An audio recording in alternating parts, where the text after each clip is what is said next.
Salut Rémi, ravi de t'accueillir dans ce nouvel épisode aujourd'hui. Salut David. Bienvenue à toi et je suis ravi de t'accueillir parce que toi t'as un parcours un peu particulier. Tu étais ingénieur et tu nous expliqueras ça. Et aujourd'hui, tu fais l'art le plus vu de ma fenêtre, le plus improbable presque qui soit parce que très peu contrôlable, qu'est l'aquarelle. Et ce pourquoi j'avais envie de t'inviter aujourd'hui et causer ensemble, c'est que moi, en tout cas, je viens, et je crois ceux qui nous écoutent aussi, on vient d'un domaine très mental, très maîtrise. Quand il y a des aléas, eh bien, on les gère, on fait ce qu'il faut. Enfin bref, on cherche à contrôler. Et l'aquarelle, pour l'avoir testé avec toi, c'est quand même le truc où tu prends une feuille de papier, un peu spéciale certes, tu fous de l'eau et des pigments, tu fais un trait et tu vas voir ce qui se passe. Et du coup, pour moi, c'était une vraie expérience de lâcher prise.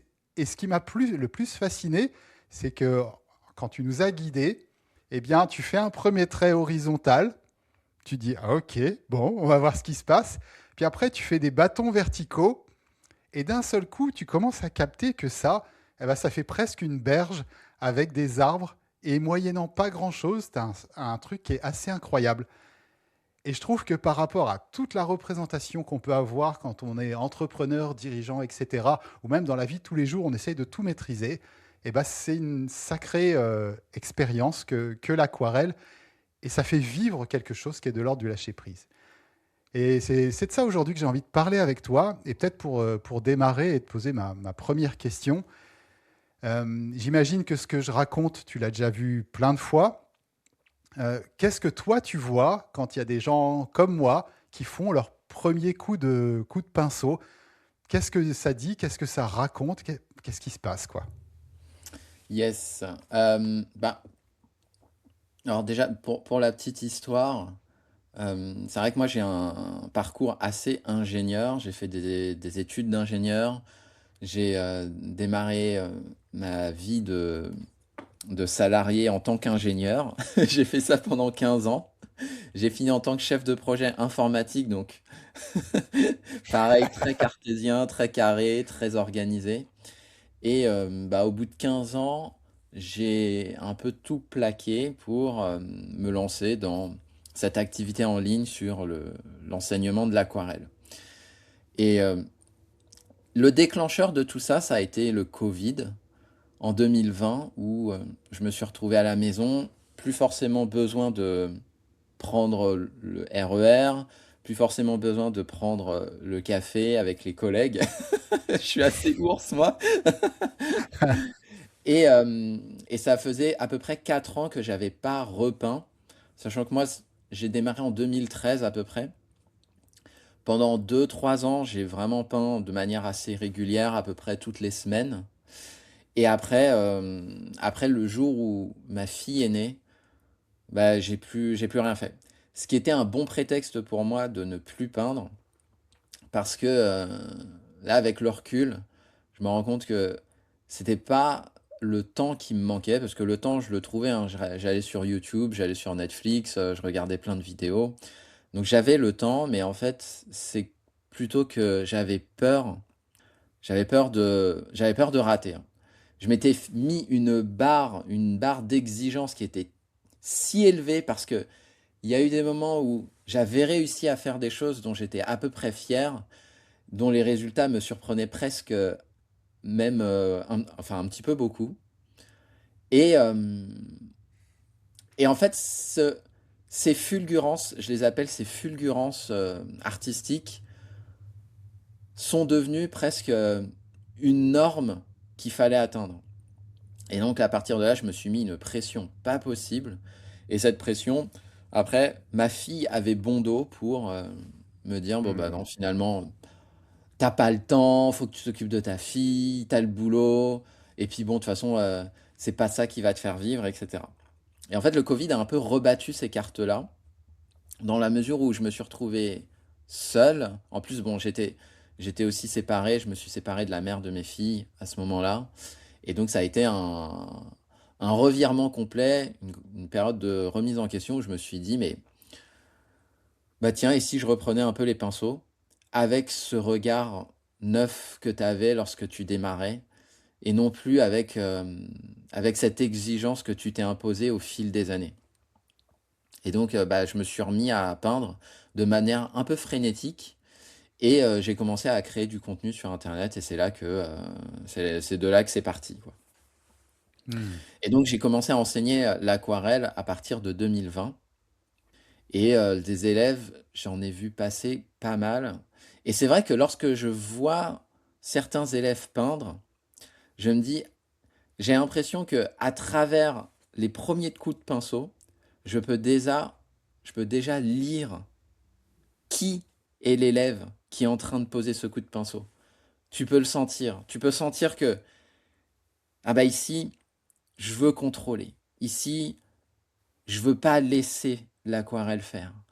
Ici, lorsque le pigment touche le papier, tu peux observer à la pression du pinceau sur le papier que la personne, elle a envie que les pigments aillent par là, ou que la personne, elle va plutôt laisser les pigments faire, et ensuite laisser la magie de l'aquarelle opérer, parce que, bon, d'un point de vue un peu plus technique, les pigments, on, on les mélange avec de l'eau, et en fait, c'est cette eau qui se, qui se déplace sur le papier, qui va emporter les pigments, et j'aime bien parler d'une micro-société sur le papier, qui consiste à ce que tu aies des pigments plutôt orange qui viennent se marier avec des pigments plutôt bleus. Donc certains pigments se font la guerre, d'autres font l'amour, et donc tu peux te retrouver avec des aquarelles qui vont potentiellement avoir un mix d'émotions qui sont hyper variées au sein d'une seule et même œuvre. Et après, à toi de, toi, tu es un peu comme la main de Dieu, c'est-à-dire que tu vas décider de déposer de l'eau à cet endroit, tu vas décider de déposer des pigments à cet endroit, et tu vas observer ce qui se passe sur le papier.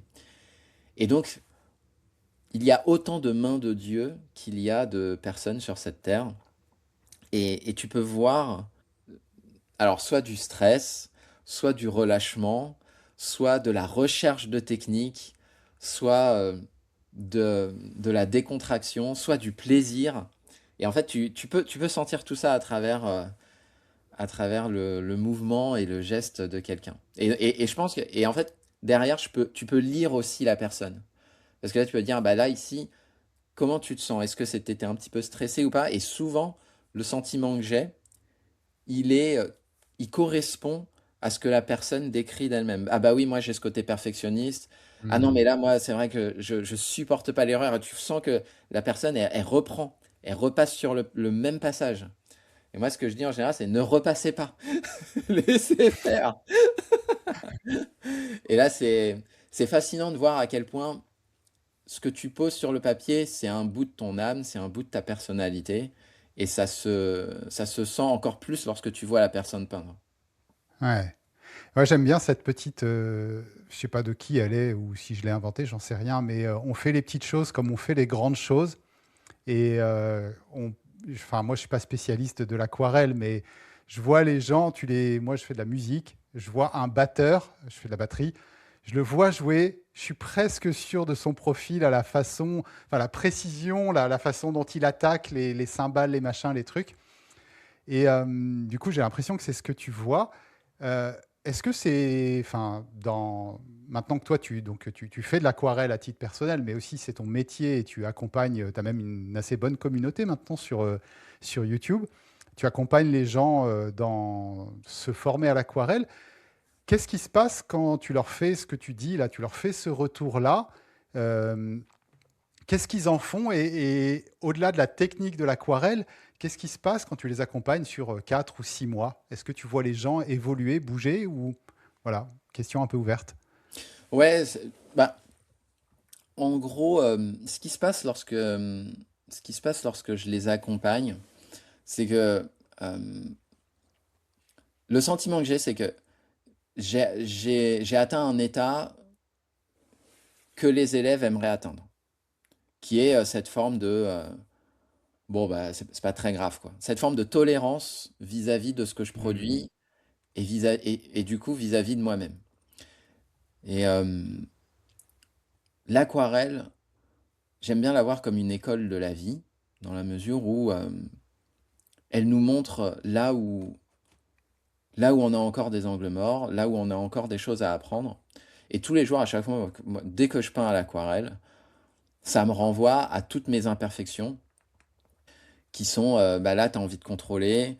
Et en fait, je sais pas si les élèves le voient, mais moi, je continue de peindre à l'aquarelle. Ça fait plus de 10 ans que je fais ça.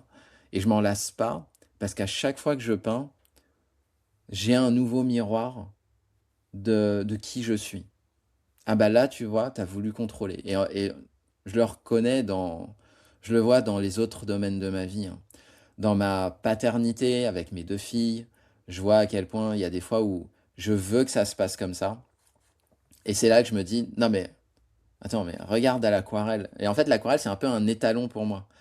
Vu que je l'enseigne, j'incarne aussi cette posture de, oh bah vous savez, là, c'est en train de faire n'importe quoi l'aquarelle. Bon ben, vous savez quoi, c'est pas très grave quoi. Et cette phrase-là, visiblement pour les élèves, c'est une des choses qui a le plus de valeur dans l'accompagnement. Alors là, en le disant comme ça, peut-être que ça fait rien. Non, mais tu sais, c'est pas très grave. Et en plus, enfin, on connaît plein de personnes qui nous conseillent, oh bah là, il s'est passé ça dans ma vie. Ouais, tu sais, c'est pas très grave. Une de perdue, 10 de retrouvée, des choses comme ça. Et finalement, ça glisse un peu sur nous. Mais je pense que quand tu le vis et quand c'est un truc qui te tient vraiment à cœur, qui est, bah, j'ai envie Hmm. de peindre quelque chose qui vient de moi et dans lequel j'ai vraiment envie de lâcher prise, et que tu vois quelqu'un qui est en train de se foirer, donc c'est Bibi, hein, et qui dit, bon, bah, vous savez quoi, c'est, bon, c'est pas exactement ce que je voulais. Et en plus, là, je suis en train de surtravailler, je suis en train de repasser, donc bah, je suis en train de faire n'importe quoi. Enfin, tout ce que je vous dis, tout ce que je vous dis de pas le faire, de pas faire, je le fais. Et ben, c'est libérateur aussi pour les gens. Parce que ils voient que il y a une forme d'humanité, je pense. Il y a une forme de vulnérabilité. Il y a une forme d'autorisation que eux n'ont pas encore, que eux ne s'autorisent pas forcément encore à ce stade-là. Et ils peuvent être entrepreneurs, ils peuvent être salariés, ils peuvent être à la retraite. En fait, on a tous ces démons qui nous poursuivent parce que conditionnement de la société, éducation, exigence qu'on a vis-à-vis de nous-mêmes, image qu'on veut transmettre aux autres. Et moi, ce qui a été libérateur, c'est le jour où j'ai dit aux élèves, bon, vous savez quoi, on fait le live, mais alors je ne sais pas du tout ce que ça va pouvoir donner. Et je trouve que rien que ça, c'est un, c'est comme si on avait validé le fait que bah, si je fais de la merde, c'est pas très grave, hein. Vous savez quoi, ça fait partie du deal, quoi. Alors que jusqu'à présent, jusqu'à il y a pas très longtemps, je me fixais cette exigence, encore une fois, je le fais dans le business, mais à l'aquarelle, en fait, ça se retrouve. Je me fixais cette exigence de un live, ça doit transmettre quelque chose, ça doit être pédagogique, ça doit être structuré, ça doit être bien construit. Les exercices, il faut que tu les penses en amont pour que les élèves aient de bons résultats. Et en fait, c'était la même pression que je me mettais lorsque, en 2016, ma fille est née et que je me disais, bah, si tu peins, en plus, si tu peins tous les 36 du mois, il faut que ce soit quand même un minimum beau, quoi. Mhm. Il faut que ce Mhm. soit. Et c'est il faut que ce soit qui m'ont pas mal miné pendant mes premières années d'enseignement. Et donc, bah, à partir de là, je pense que c'est ça que les élèves retirent le plus. En tout cas, moi, j'ai un accompagnement de 6 mois et au bout de 6 mois, les élèves peuvent rester ou ils peuvent arrêter. Et j'ai un excellent taux de rétention parce que les élèves me disent, ben c'est trop bien en fait quand t'es juste toi-même, quand tu t'autorises juste à continuer. Et souvent, le retour que j'ai, c'est continue de nous inspirer. Alors que Hmm. moi, dans ma tête, c'est juste que, mais non, mais moi, en fait, moi, je les préviens juste que je vais peut-être faire de la merde. Je veux juste qu'ils soient prévenus, quoi. je vais peut-être faire n'importe quoi, ça va peut-être pas du tout leur apporter, et je voudrais juste que le contrat soit clair entre nous, parce que avant je me fixais cette exigence de ah, il faut que ce soit bien, vous inquiétez pas, vous allez apprendre plein de trucs, etc. Alors que maintenant, je me dis plus, ah bon, vous savez quoi, peut-être que vous allez rien apprendre, mais, mais vous savez quoi, c'est pas très grave parce que ça va être fun. Et du jour où j'ai compris que les élèves, limite, apprenaient plus de ces moments où, bah, en fait, c'est pas parfait, mais c'est ce qu'on va en faire qui rend le moment parfait, que je me suis Hmm. dit, bah, en fait, tu sais quoi, t'es beaucoup plus spontané, t'es beaucoup plus léger, t'es beaucoup plus enjoué lorsque t'y vas un petit peu en freestyle que lorsque t'essayes de tout préparer. Et en plus de ça, les élèves apprennent encore mieux. Parce qu'ils me Hmm. disent, mais ça, ce que tu es en train de montrer quand ça part en cacahuète et que tu essayes de, de remettre le truc dans l'ordre, ça, on le voit nulle part sur Internet. Ça, personne ne le montre. Et quelque part, bah, ce que je pensais être une fragilité dans ce que je proposais, qui était, bah, vous savez quoi, je ne sais pas ce que ça va donner, donc on va tester. Pour moi, ça, c'était pas vraiment de la formation. Bah, ça s'avère être, ça se révèle être une des choses les plus précieuses que les élèves peuvent trouver dans l'accompagnement. Et toi, enfin, tu vois, quand tu fais ce cheminement depuis le gars qui fait ingénieur la plupart de son temps, donc si tu fais chef de projet, en tout cas dans l'informatique, tu as une certaine, enfin, c'est des systèmes, des zéros et des 1 qu'il faut mettre dans le bon ordre. Donc, tu as une certaine exigence de prévisibilité, etc. Pareil dans ton aquarelle. Et puis, tu te vois petit à petit faire. Comment dire, qu'est-ce que ça change au quotidien? Ce que je veux dire par là, c'est OK, l'aquarelle, c'est une expérience et tes élèves reconnaissent que tu leur apportes quand tu fais ça, mais toi qui pratiques ça régulièrement, etc., qu'est-ce que ça a changé dans, je sais pas, ton regard, ta vie, ta façon d'appréhender les choses, tes enfants? Bah, ouais, c'est pas mal de. Là, par exemple, tu vois, j'ai ma copine, donc du coup, on gère un petit peu l'éducation des filles, et je vois bien qu'on a deux approches qui sont assez différentes. Ma copine, c'est plutôt, bah non, mais ça se fait pas. euh, Ça, il faut pas le faire. Il faut pas. Elles peuvent pas rester plus d'une heure sur la tablette. Là, elles peuvent pas jouer aux jeux vidéo parce qu'elles ont regardé la tablette. Et en fait, moi, je suis quand même vachement plus cool de ce côté-là. Après, elle est plus cool sur d'autres points. Mais là-dessus, je suis quand même assez, assez tolérant. Et je pense que l'aquarelle m'a aidé là-dedans. Dans la mesure où j'ai, j'ai découvert cette façon de faire que je trouve intéressante. Ces derniers temps, enfin, il y a quelques semaines de ça, on a abordé un sujet que je connais pas du tout, qui est l'abstrait. Et dans l'abstrait, au début, pour moi, ça voulait dire faire n'importe quoi. Bah, du coup, lâcher prise, enfin, l'abstrait, c'est un peu le synonyme du lâcher prise pour moi. C'est que tu fais n'importe quoi. Et la manière dont je l'ai abordé de manière instinctive, c'est pas du tout ça. C'est pas du tout n'importe quoi. En fait, je vois un motif et je l'aborde de manière extrêmement technique, très cartésienne, très ah ok, donc, du coup, si je veux reproduire ce motif qui était une fleur, par exemple, une fleur, mais prise un peu en mode macro, très, très zoomé. J'ai commencé à déconstruire le motif, tel que je le fais d'habitude sur un sujet classique. Et là, je me suis dit, ok, bah là, je vais démarrer par les couleurs chaudes, puis par ci, puis par ça. Donc là, j'avais tout un plan. Et j'ai commencé à suivre ce plan-là.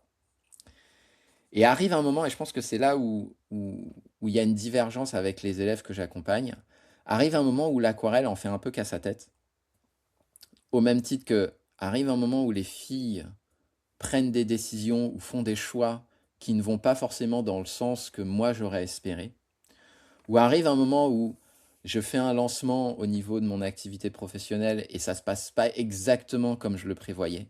Donc arrive un Hmm. moment où la réalité diverge avec les attentes.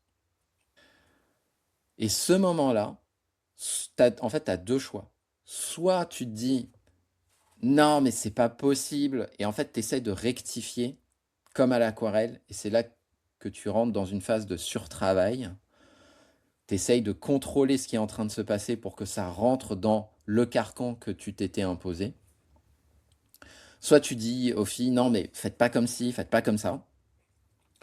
Soit dans le lancement d'un produit, tu dis, bah, du coup, je vais reprendre un modèle qui a fonctionné, je vais faire ci, je vais mettre de l'urgence, je vais faire ce qui a déjà fonctionné. Donc ça, c'est la première option. Et la deuxième option, c'est d'observer, sans jugement, et de se dire, qu'est-ce qui est en train de se passer là? Et du coup, à quoi ça me fait penser? Et de là, qu'est-ce que ça me donne envie d'aller voir? Hmm. Et notamment sur cette aquarelle de fleurs là, d'abstrait. À un moment, ça part dans tous les sens. Je pourrais te la montrer d'ailleurs. Et je vois plus une fleur parce que j'arrivais pas à reproduire la fleur. Je vois plus du tout une fleur et là je vois une galaxie. Je me dis, oh tiens, c'est rigolo, ça me donne envie de créer une galaxie. Et de là, il y a une nouvelle porte qui s'ouvre et tu t'engouffres dans cette porte-là. Ouais. Et du coup, ça, j'ai envoyé un mail à mon audience là-dessus en disant, je viens de le découvrir et je pense que c'est la clé du lâcher-prise. C'est ce que j'appelle la méthode TOP, parce qu'elle est top. Toi, tu es un sacré marketeur quand même, hein. Ouais, bah, en fait, j'aime bien les acronymes qui sont un peu mémotechniques comme ça. Le T pour dire à l'aquarelle, je démarre, quel que soit le sujet, je le démarre par la technique. C'est une intention technique à la base. J'ai envie de reproduire cette fleur. J'ai envie que la journée avec les filles se passe comme ça, comme ça, comme ça. Donc c'est très C'est structuré, une c'est forme très cadré. d'intention quelque part. C'est de se dire, je vais Ouais, aller dans cette direction-là et voilà le plan. C'est ça? voilà le plan, exactement. Et le plan, il est quand même assez précis. Tiens, je vais démarrer par telle couleur, je vais faire comme si. J'ai quand même une bonne vision de comment ça doit se passer. Arrive un moment où l'aquarelle n'en fait qu'à sa tête, mes filles n'en font qu'à sa tête, le marché n'en fait qu'à sa tête, voilà, la vie n'en fait qu'à sa tête. À ce moment-là, il y a le haut de observation. Et j'observe ce qui est en train de se passer, sans jugement, sans me dire, purée, mais t'es nul, mais là, t'as tout raté, ah, là, ça se passe pas du tout comme tu le souhaitais, c'est pas vraiment... Enfin, ça a rien à voir avec ce que tu voulais. Alors que Mais moi, je voulais que ce soit comme je voulais. juste pour t'arrêter sur ce truc-là, parce que je comprends 100% ce que tu dis et j'entends beaucoup de personnes qui se disent quand même, enfin, quand tu es dans la merde ou qu'il y a, tu vois, il y a un enjeu, enfin, tu as mis un espèce d'enjeu sur quelque chose, puis on te dit non, mais vas-y, pose-toi sur la berge et observe ce qui se passe, un peu comme en pleine conscience d'une certaine façon. Il y en a beaucoup pour qui c'est pas possible en fait. Et comment toi, tu fais, qu'est-ce que tu tires de ces expériences que tu as pu faire pour te dire, en fait, je peux me mettre en mode observation et c'est pas du je m'en foutisme ou je sais pas quoi, c'est le haut dont tu parlais. Ouais. Bah, pour moi, la question qui change tout, c'est qu'est-ce que ça me donne envie de tester du coup? En fait, en voyant ça, en voyant ce qui est en train de se passer, qu'est-ce que ça me donne envie de tester? Hmm. Et est-ce que si mes filles elles sont sur la tablette depuis 3 heures, au lieu de les réprimander, qu'est-ce que ça me donne envie de tester? Mais en fait, vous regardez quoi? Ah, mais on regarde tel dessin animé, etc. Ah bon, mais pourquoi ce dessin animé plutôt qu'un autre? Et en fait, tu rentres. Et donc, ça, c'est la dernière phase. Donc, l'observation, c'est sans jugement, c'est qu'est-ce qui est en train de se passer? Et surtout, qu'est-ce que ça me donne envie d'expérimenter maintenant? Qu'est-ce que ça me donne Hmm. envie de tester? Parce que sinon, c'est vrai que c'est qu'est-ce que je suis en train d'observer? Bah, je suis en train d'observer que ça part dans tous les sens. Et puis, et du coup, ça m'énerve, ça me saoule, etc. Mais, Ouais. mais je trouve que la porte qui s'ouvre, c'est celle qui est derrière, qui est qu'est-ce que ça me donne envie de tester maintenant? Et c'est là que tu commences à voir. Alors, ouais, cette partie-là, celle-là, elle est moche. C'est vrai, ça, c'est moche. J'ai pas envie de tester ça. Par contre, ça, ouah, ça, c'est trop bien quand même. Et c'est peut-être 1% de tout le truc, 1% de l'aquarelle, 99%, c'est à mettre à la poubelle. Mais 1%, il y a quelque chose à tirer de ça. Et là, tu commences à tirer le fil et tu vois que, ah, mais du coup, peut-être que je peux en faire quelque chose finalement. Et là, tu as fini la deuxième phase qui est la phase d'observation. Et la dernière phase, c'est la phase de pivot, donc c'est le P de top, où là, ton intention initiale, tu l'oublies complètement. Elle est caduque, ça y est, c'est terminé. Je trouve que c'est intéressant de voir le parallèle avec l'aquarelle où tu as vraiment ce côté éphémère de l'aquarelle. Donc ce que tu pensais être vrai n'est plus vrai. Hmm. Ça c'est acté et tu fermes ce chapitre. S'ouvre un nouveau chapitre avec cette nouvelle intention qui a émergé de cette question: qu'est-ce que ça me donne envie de tester? Et peut-être que ça me donne envie de tester une nouvelle façon de gronder mes filles. Ça me donne envie de tester une nouvelle technique ou une nouvelle façon de faire. Et là, en fait, tu fais all-in sur cette nouvelle manière, cette nouvelle orientation. Et donc, moi, j'ai fait cette galaxie. Et en fait, les retours que j'ai eus des élèves, c'était franchement, c'était trop bien à voir se construire. Et Hmm. aussi cette discussion avec mes filles qui est, bah, en fait, ce dessin animé, qu'est-ce qui vous plaît? Et de cette discussion, on ne sait pas ce qui peut émerger.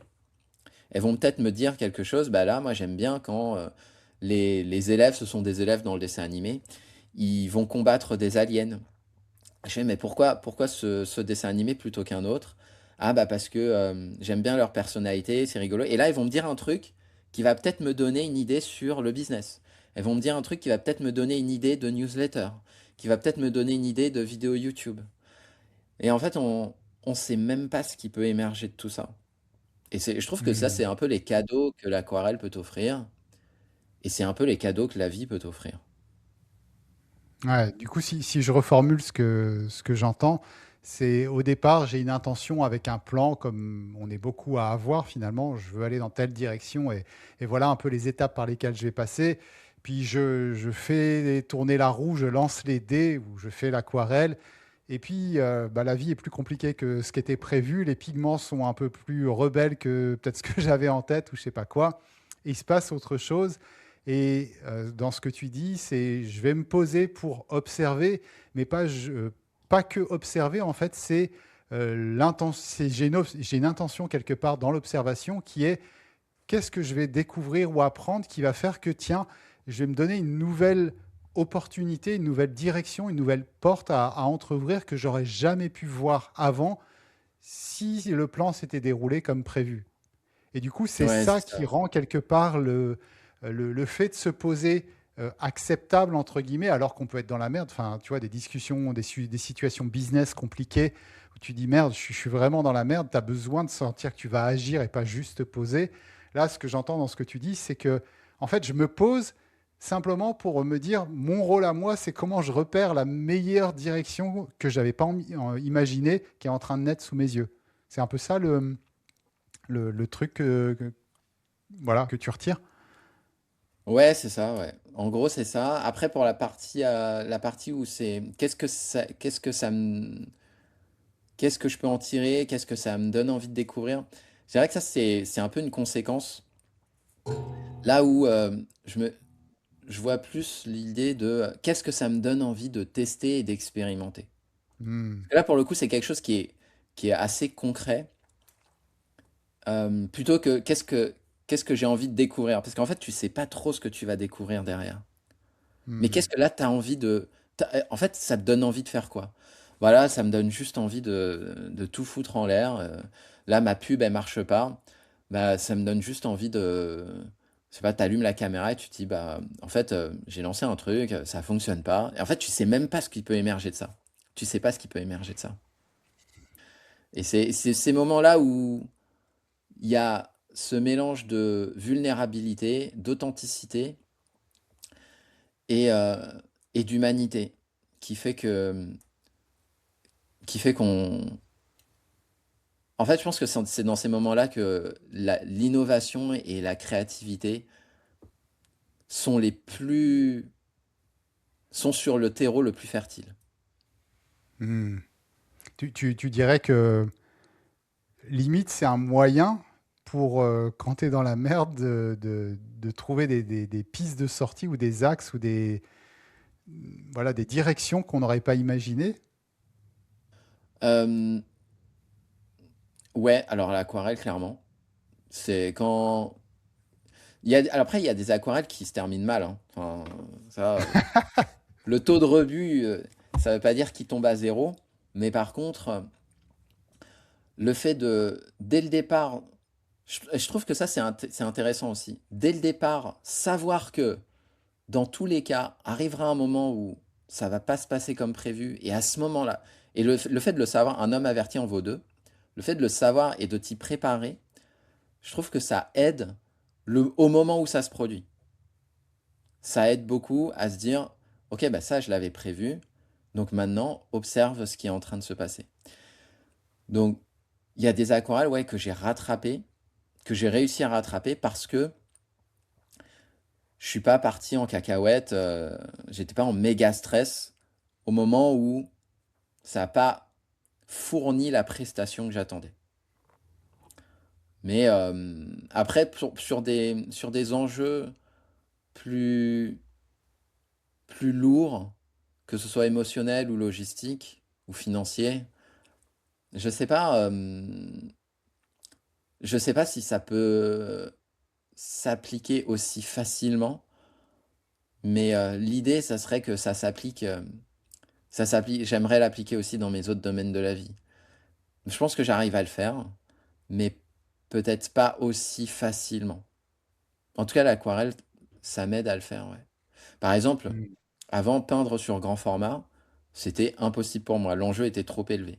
Et aujourd'hui, avec l'entraînement, maintenant, peindre sur grand format, c'est c'est quasiment aussi léger que peindre sur du petit format. Parce qu'avant, j'avais peur de gâcher, j'avais peur. Et en fait, tu as plein d'enjeux qui sont présents et tu te rends compte avec le temps, en fonctionnant dans un environnement où l'enjeu est plus faible, comme l'aquarelle par exemple, et ben ça rejaillit dans les domaines où l'enjeu est aussi plus important.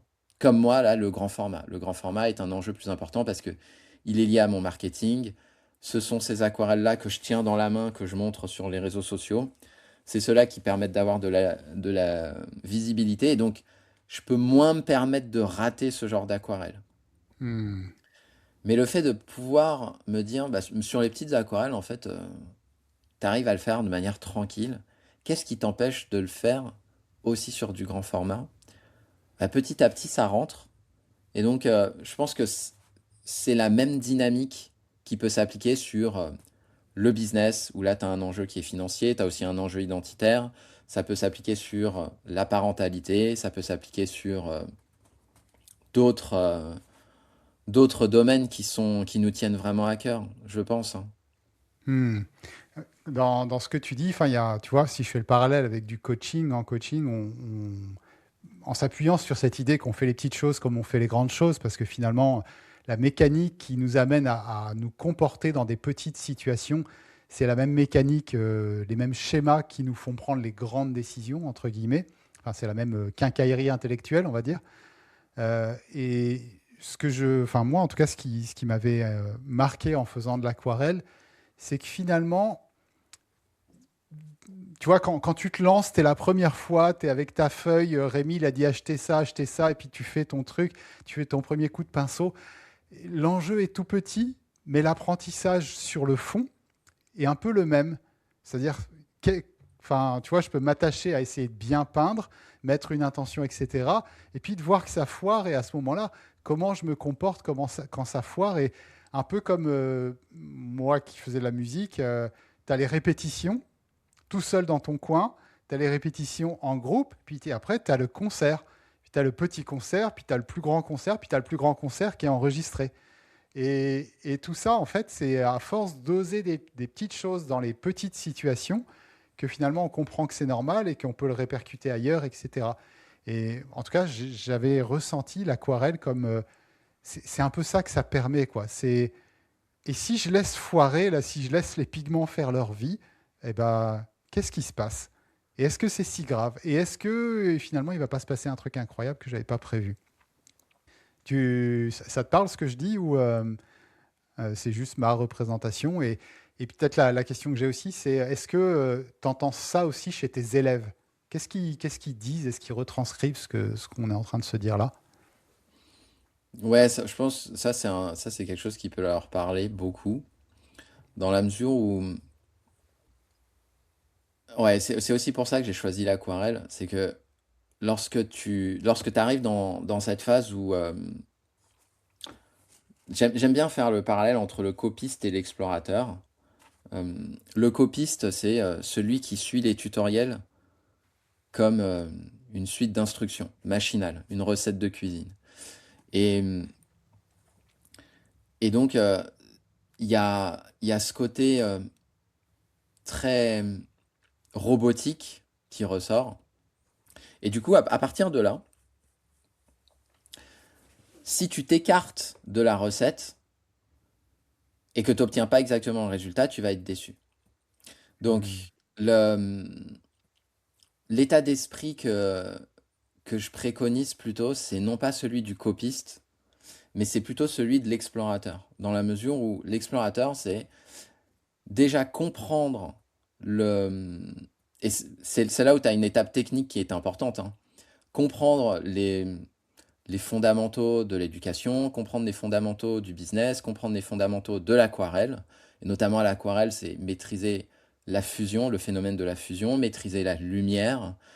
Et une fois que tu as ça, après, le reste, c'est de l'exploration. Et l'exploration, c'est je suis la recette de cuisine, ok, on démarre avec la même intention, mais au bout d'un moment, qu'est-ce que ça me donne envie de tester?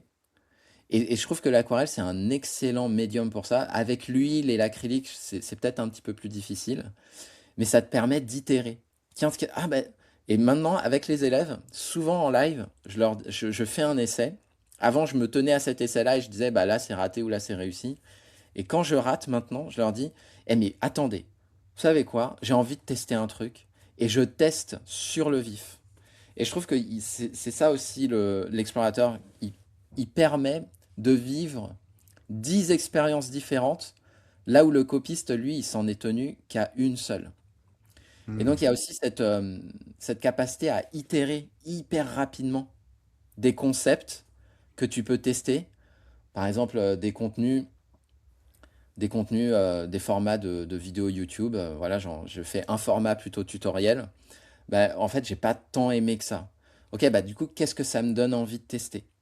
Ah bah là, moi, j'ai plutôt envie de faire une vidéo face caméra, juste en parlant et en partageant ce qui s'est passé. Ok, ça me donne ça. Et ensuite, t'observes, et ensuite, tu pivotes, et ensuite, t'observes, et ensuite, tu pivotes. Et je trouve que l'aquarelle, en tout cas, j'essaie de trouver des domaines dans lesquels je peux très rapidement pivoter, je peux très rapidement itérer, de telle manière à engranger le maximum d'expérience possible. Et donc, ce que tu décrivais, le fait que bah là, l'aquarelle est en train de partir dans tous les sens, c'est une chose, mais si on s'arrête là, pour moi, l'expérience n'est pas complète. L'expérience l'est à partir du moment où tu t'autorises à ah mais si je testais telle couleur, ah mais en fait c'est pas exactement la même chose. Et si je testais le mélange, ah ouais là c'est intéressant. Et si je mettais moins d'eau. Et c'est là que je trouve à travers cet apprentissage par itération, tu Hmm. comprends déjà 10 fois plus, tu prends 10 fois plus de plaisir, et en plus, tu as 10 fois plus de données. Et c'est là que ça nourrit aussi l'ingénieur en moi. Moi, j'aime bien enseigner l'aquarelle en leur montrant, bah, vous avez tel cas, et tel cas, et tel cas, et tel cas. Mais en fait, ces cas-là, ces quatre cas-là, je les ai identifiés parce que j'ai itéré 20 fois, 30 fois derrière. Parce que, non pas parce que je me disais, ah, bah, il faut que je fasse aussi ce cas-là, et puis ce cas-là, et puis ce cas-là, mais parce que réellement, il y avait une curiosité de, mais qu'est-ce que ça peut donner, quoi?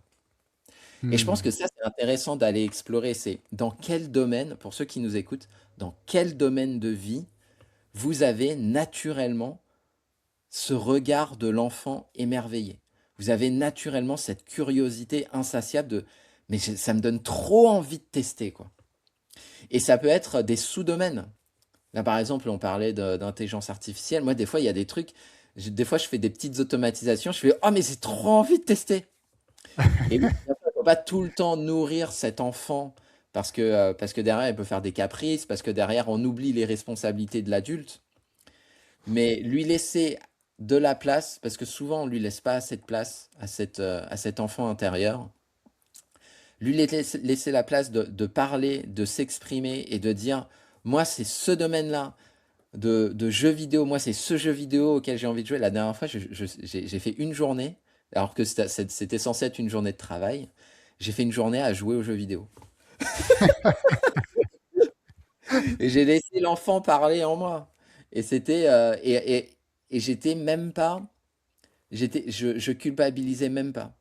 Et pour autant, bon, bah, voilà, ce mois-ci, c'est pas le meilleur mois, en termes de revenus, mais pour autant, j'étais content, quoi. Je me suis dit: «Bah, tu vois, tu t'es écouté» et c'est quand même super. Laisse cet enfant parler en toi et regarde les domaines dans lesquels naturellement il a envie de s'exprimer et ça, je pense que c'est super important et quand je vois à l'aquarelle de: «Ah mais vous savez quoi? J'ai trop envie de tester ça. Ça me donne trop envie de voir». Ça vous donne envie aussi de le voir? Et en fait, cette énergie, elle est communicative Ouais.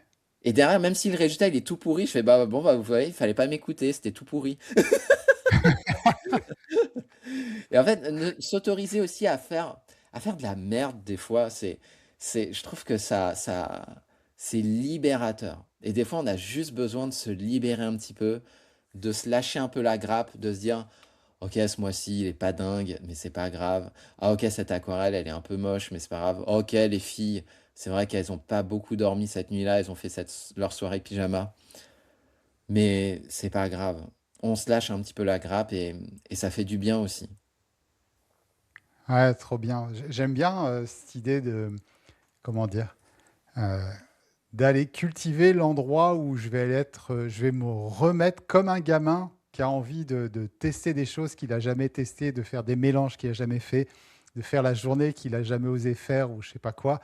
Euh, Parce qu'au final, enfin, j'ai l'impression, tu vois, dans ce que tu dis, et si on continue un peu les parallèles entre l'aquarelle et puis la vie de tous les jours, il y a, est-ce que face à la vie qui fait pas ce que j'ai prévu, je suis rigide et j'essaye de la maintenir dans le truc, et des fois, sûrement, ça a de la valeur, mais aussi, dans ce que tu dis, j'entends, et à quel endroit je m'autorise à faire le gamin qui face à, comment dire, il y a un truc qui me vient à l'esprit, qui se permet de faire la connerie qui devrait peut-être pas faire, mais il va se passer un truc qui va faire que la journée valait le coup d'être vécue.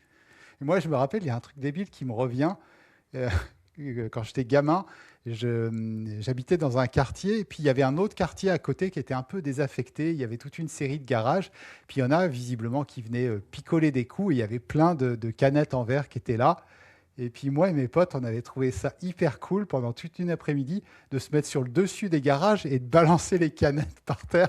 Et on avait cassé des verres, mais alors il y en avait, c'était hyper dangereux. Et c'était con, hein. Mais n'empêche que, tu vois, je m'en rappelle encore et je me dis, en fait, on avait quand même bien rigolé parce qu'on avait testé des trucs qu'on n'osait pas tester. Il ne s'agit pas de prendre des risques démesurés non plus, mais ça fait quand même des souvenirs au final et du coup, tu repars avec des nouvelles perspectives. Ouais, ouais, ouais, c'est ça. Ouais. Et souvent, tu, moi, je les opposais parce que je pense que ça, là, pour le coup, je fonctionne comme ça et peut-être que on est plusieurs à fonctionner comme ça. On a différentes casquettes. Moi, j'ai la casquette de l'artiste, j'ai la casquette de l'entrepreneur, mais j'ai aussi la casquette de l'enfant. Hmm. Et au début, je me disais, non, mais l'entrepreneur, qu'est-ce qu'il te dit? Il dit, bah, il faut sécuriser, il faut de la trésorerie, il faut du chiffre, il faut de la marge, il faut que tu fasses ton prévisionnel, etc. Et il faut que tu fasses du contenu, il faut que tu ci, il faut que tu ça. Donc, ok, lui, il est nourri si je lui fournis ça. L'artiste, il est nourri si il crée. C'est très bien. C'est très bien, tu crées avec tes élèves, etc. Et l'enfant, il est nourri quand il teste des choses, quand il explore, lorsqu'il est émerveillé, quoi. Et au début, je me disais, bah non, mais le gamin, enfin l'enfant en moi, il fait que des caprices et ça ne sert pas le business. Sauf que si à un moment donné, euh, on n'est pas bien, c'est qu'il y a une part de nous qu'on n'a pas écoutée. Et le jour où ça allait beaucoup mieux avec moi, c'est quand j'ai réalisé que l'enfant, il pouvait nourrir le business, Ouais. l'entrepreneur en moi. Et aujourd'hui, la les lives que je fais, ils sont uniques parce que je laisse l'enfant s'exprimer et aussi je laisse l'entrepreneur s'exprimer. L'entrepreneur, c'est celui qui amène la partie pédagogique. Mais Ouais. l'enfant, il s'exprime en disant: «Et vous savez quoi? OK, on a fait la partie pédagogique, maintenant et vous savez quoi? J'ai envie de faire n'importe quoi, j'ai envie de tester ce truc-là, parce que quand j'ai fait cette aquarelle-là, ça m'a donné trop envie de faire de tester une nouvelle technique» et on teste et ça, c'est ça qui donne de la vie aussi à ces lives-là. C'est ça qui Mmh. donne de la substance, c'est ça qui donne de l'émotion et les élèves, ils ressortent en disant: «Mais en fait, chaque live, j'apprends un truc, chaque live, c'est un petit moment de bonheur qu'on partage et c'est pas l'entrepreneur qui amène ça, c'est Mmh. l'enfant qui amène ça» et donc bah, tu te rends compte que si au lieu de les opposer, on peut aussi les faire se dialoguer et que l'un nourrisse l'autre, et ben, je pense que ça peut créer une vie qui est, bah, qui est alignée et qui est pleine de bonheur. Parce que là, c'est pareil avec mes filles, bah, des fois, moi, je culpabilisais de jouer aux jeux vidéo. Bah, maintenant, je joue aux jeux vidéo devant les filles et je leur dis: «Bah, là, j'ai découvert un jeu vidéo avec telle histoire, ça vous intéresse? Ah oui, oui, oui, oui, oui» et du coup, bah, je fais non seulement un truc que j'aime, mais en plus, je le fais avec les filles. Donc il y a le côté, paternité qui est nourri, mais il y a aussi le côté enfant qui est nourri. Mmh. Alors qu'avant, je me serais interdit de faire ça et j'aurais fait: «Ben, on va faire un musée, hem, on va faire une sortie culturelle, on va aller au théâtre», et non, si j'écoute l'enfant en moi, il a rien envie de tout ça, il a juste envie de déconner et il a envie de découvrir des trucs, quoi. Et un jour, bah, on s'est retrouvé avec mes filles à boire des canons. Voilà, J'avais une bouteille de vodka. c'était trop bien. Elles vont s'en rappeler ou pas, je sais pas. Non, je plaisante. Je Euh, crois pas. J'avais envie de, tu vois, de dézoomer encore un cran parce que c'est par là que tu as commencé et je me suis dit, je vais revenir là-dessus. Euh, qu'est-ce que, qu'est-ce que tu, au travers de toutes ces expériences et ce regard un peu méta sur la pratique, mais aussi ce que je suis en train de vivre dedans, qu'est-ce que tu apprends sur ce que c'est que la vie et à un niveau un peu plus existentiel ou spirituel? Et tu disais en tout début d'échange, tu disais en fait, chacun de nous, c'est un peu la main de Dieu finalement. On est toute une série de mains de Dieu. Est-ce que tu peux expliquer un peu ce que tu voulais dire par ça et ta représentation de ce que c'est que la vie finalement? Je sais pas, est-ce que ça a un but? Est-ce que c'est prédestiné? Est-ce qu'on est créateur comme on entend à certains endroits? Enfin, comment tu vois ça, toi? Hem, Comment je vois la vie? C'est Ouais, c'est vrai que je trouve que le parallèle avec l'aquarelle est vraiment pertinent dans la mesure où dans la mesure où chaque nouvelle aquarelle est une expérience et la vie pour moi, c'est une succession d'expériences et l'idée, c'est de, c'est d'en vivre un maximum et de, d'accueillir chaque expérience telle qu'elle est. Donc moi, je le vois comme ça. C'est-à-dire que, on va traverser des phases. Que ce soit, là, par exemple, moi, au niveau du business, je sais pas pourquoi, mais je pense que c'est cette recherche de sécurité en moi, c'est l'entrepreneur en moi. Il veut figer un tunnel de vente, il veut figer un modèle d'acquisition, il veut figer un truc. OK, YouTube, pendant des années, je me suis imposé une vidéo par semaine et je voulais figer ça. Sauf que, sauf que mes envies, elles changent. Et donc là, tu entends pas mal de conseils marketing qui disent, bah, ton énergie, elle change, du coup, il faut que tu mettes en place des systèmes. Sauf que le système, il va quand même refléter une partie de ton énergie. Donc, c'est vrai qu'aujourd'hui, avant, j'avais hyper peur que tout s'écroule du jour au lendemain.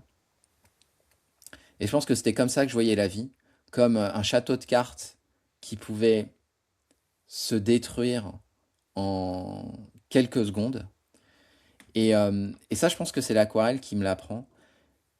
La vie, je la vois aujourd'hui comme une succession de phases, une succession d'œuvres. Et chaque petite phase de vie qui peut durer un mois, un jour, un an, 10 ans, c'est une œuvre que tu construis.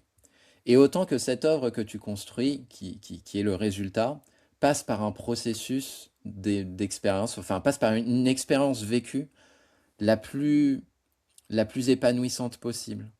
Et c'est là où je pense que l'observation peut être intéressante en se disant, bah, en fait, il est en train de se passer ça, c'est qu'une phase dans ma vie, et peut-être que l'aquarelle n'est qu'une phase dans ma vie, peut-être que dans un mois, je vais faire complètement autre chose, ou peut-être que j'aurai envie de tester un truc complémentaire.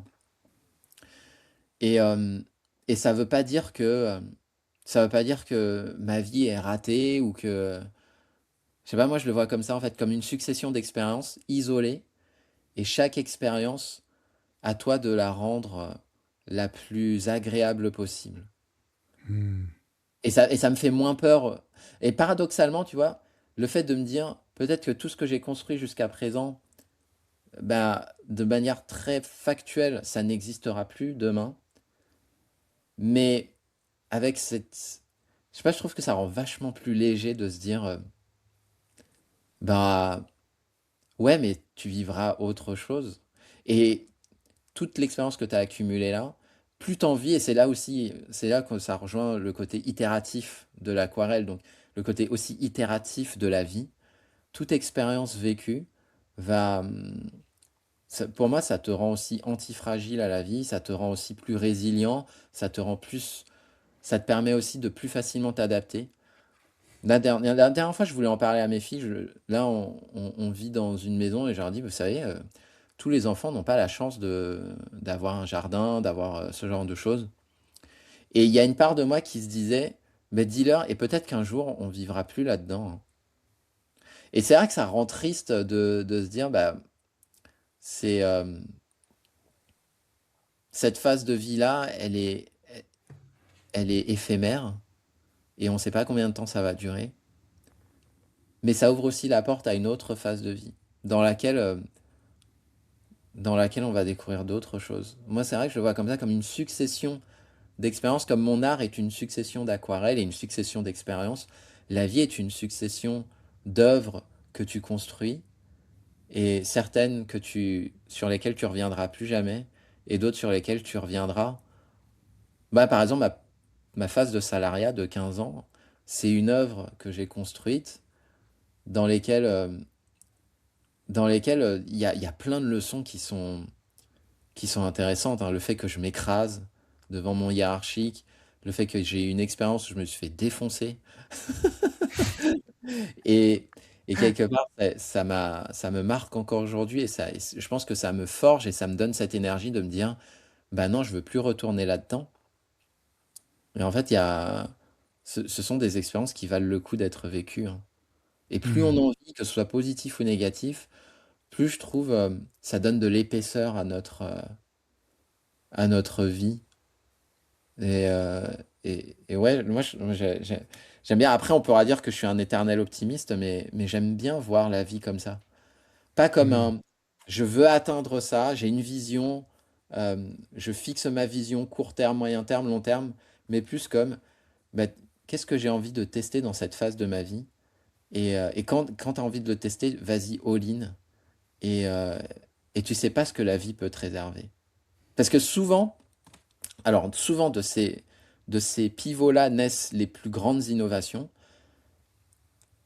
mais d'un point de vue purement cartésien, c'est souvent de ces phases-là que naissent les plus gros leviers. Des plus gros leviers, prenons le business, les plus gros leviers financiers. Moi, là, le fait de, le fait de me dire que je fermais la porte à 15 ans de salariat et que je démarrais une nouvelle vie, et ben, ça a ouvert, des perspectives que j'aurais jamais pu imaginer, quoi. Donc, Mmh. c'est ces phases-là où tu t'autorises à tester plein de choses, peut-être qu'on peut se dire qu'on perd du temps, mais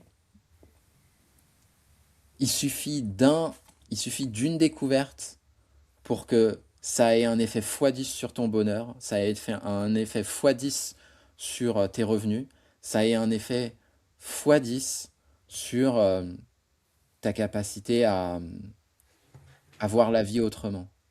Mmh. Très inspirant.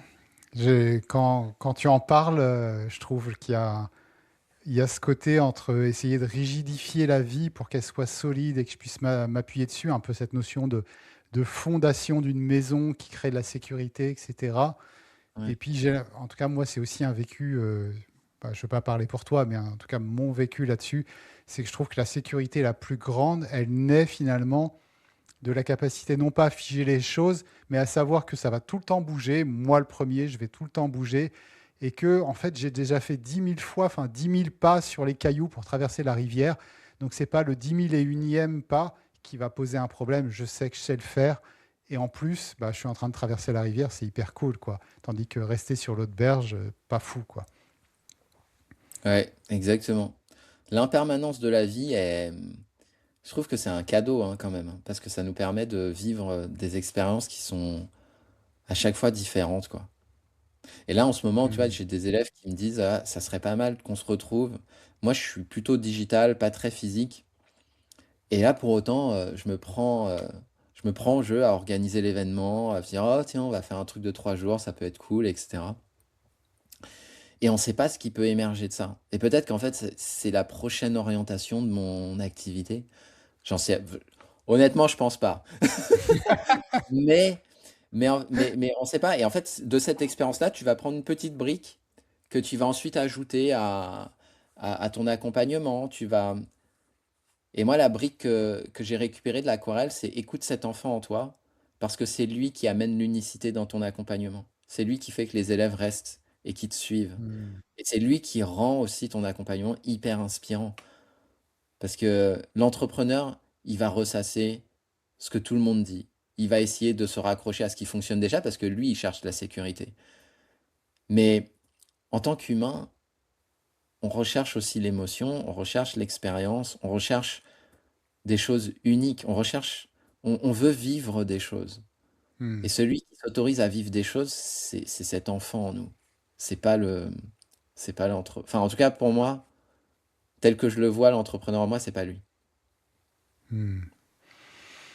Merci bien pour ces pensées sur l'aquarelle. Pour moi, c'était vraiment l'idée parce que je sais que enfin, au-delà de ce que tu peux dire là, pour te connaître un peu, c'est ce que je te vois vivre et c'est ce que je t'ai vu vivre. Et c'est aussi ma propre expérience. Donc, je trouvais ça assez riche de pouvoir partager tout ça.